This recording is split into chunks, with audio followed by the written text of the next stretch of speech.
Welcome to Bible on the Bench. Here we are in Riverside Park, New York City. In Exodus chapter 9, we have the next of the plagues, the seventh of which being hail.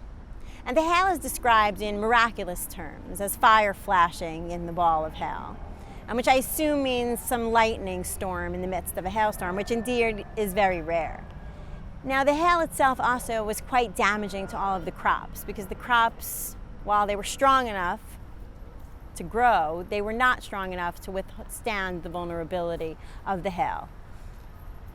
In what ways does this chapter speak to larger questions of vulnerability and natural forces impacting our humanity? This chapter speaks to vulnerability first and foremost in the environment. And the Bible's telling us that we have to be careful to this very day about the vulnerability of nature. And that we have to take care to make sure that we don't misuse nature and we don't take advantage of nature, because nature, the environment, is very vulnerable.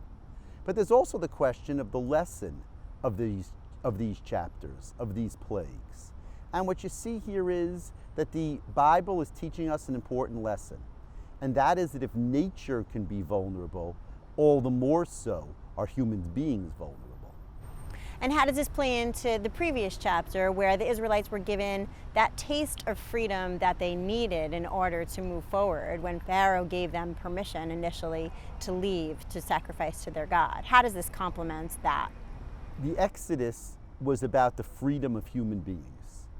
To be a human being, you need to be able to be vulnerable.